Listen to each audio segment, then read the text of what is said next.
Yerewolo debout sur les remparts sur la sortie du vendredi 28 avril 2023. 10 raisons pour ne pas renouveler le mandat de la MINUSMA. 1. La MINUSMA est une fabrication française. Elle est dirigée par des militaires français et alliés. Elle était sécurisée par la force Barkhane. Elle continue d'entretenir la guerre et la peur au Mali et de soutenir les terroristes. L'État est prêt à exposer ses preuves tangibles au monde entier. 2. La MINUSMA participe chaque année à la commémoration de la proclamation de la prétendue indépendance de l'État fantomatique d'Azawad. Elle acte la partition du Mali et institutionnalise la guerre au Mali.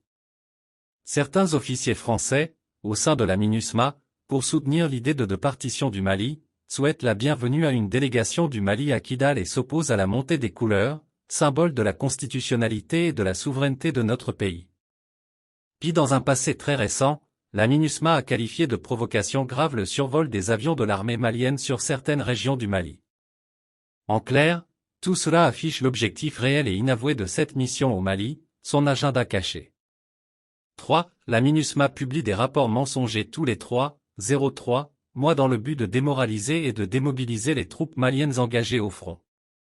Ces rapports visent à engager des poursuites judiciaires contre les plus hautes autorités du Mali devant les juridictions internationales et à envisager des sanctions contre le Mali. Elle utilise la question des droits de l'homme à des fins politiques et la brandit comme une épée de Damoclès pour imposer les dictats de l'Occident sur l'État malien, agression du Mali par l'OTAN, embargo, interdiction, suspension et autres.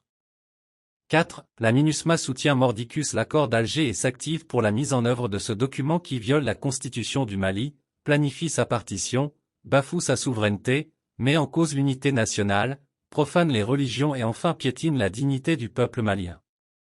Elle s'octroie une mission robuste de participation active au processus électoral dans le format ONU-CI en 2010, avec un risque énorme de crise pré-post-électorale, afin d'imposer un candidat au goût des forces impérialistes et favoriser le retour de la domination française encore et encore au prix du sang malien. 5. La MINUSMA est une force d'occupation et d'interposition. Elle finance des organisations de jeunes et de femmes, des ONG, des organisations de la société civile et des organes de presse, pour sa propagande et la manipulation de l'opinion. La station radio de la MINUSMA dénommée Mikado FM, est une véritable réincarnation de la radio des Mille Collines au Rwanda en 1994 avec son logo représentant la carte de l'Azawad. 6. La MINUSMA estime que la situation au Mali relève d'une guerre intercommunautaire à l'allure religieuse et ethnique. Elle s'appuie sur certaines organisations et profite de certaines activités pour planifier avec certains acteurs locaux, des déclarations devant les tribunes sous-régionales et internationales, question de justifier et de soutenir son projet de balkanisation et de néocolonisation.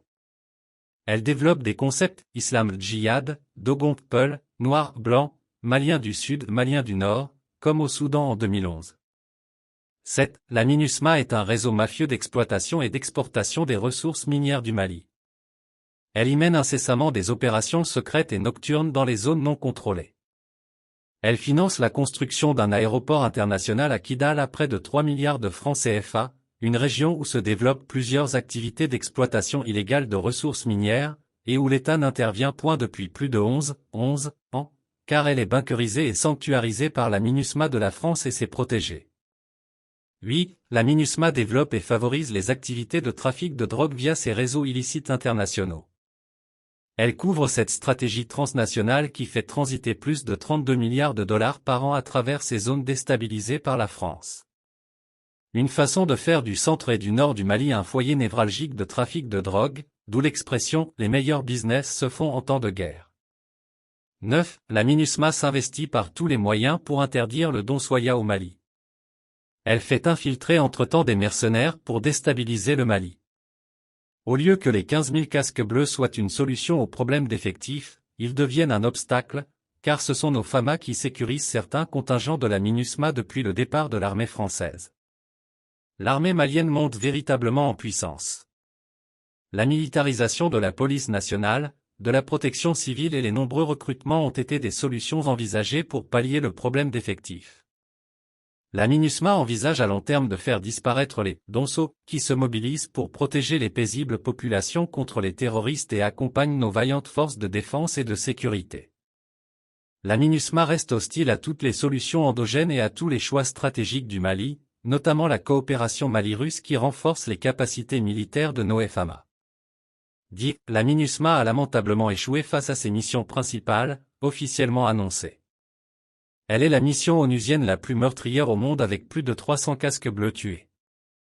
Une mission très limitée, très inadaptée, non formée, non équipés avec un mandat plaisantin qui ne les autorise à tirer sur les terroristes qu'après que ces derniers ont tiré sur eux. Mais, paradoxalement, ils peuvent tirer à balles réelles sur des simples manifestants à main nue. C'est ainsi qu'ils ont tué 4 jeunes patriotes de Gao en 2015. La MINUSMA ne répond qu'à l'agenda français au CRS, tentative de mainmise sur le Sahara. Or, dans la résolution de la création de la MINUSMA, les missions assignées sont la sécurisation et la protection des populations civiles. Le soutien à l'État malien pour le recouvrement de l'intégrité du territoire national. La stabilisation du Mali pour la paix, la réconciliation nationale et la relance des activités de développement socio-économique. NB. Le secrétaire général des Nations Unies Antonio Guterres déclare que la MINUSMA n'est pas adéquate pour une solution au Mali où la paix n'existe pas et où les terroristes ont une capacité militaire qui est supérieure à la sienne. Mobilisation patriotique. Vendredi 28 avril, au Palais de la Culture. 10 ans de présence inutile. Ça suffit. Vive le Mali. Vive l'Afrique. Vive les forces du changement. Siriki Kouyat, porte-parole général du Yéréwolo debout sur les remparts.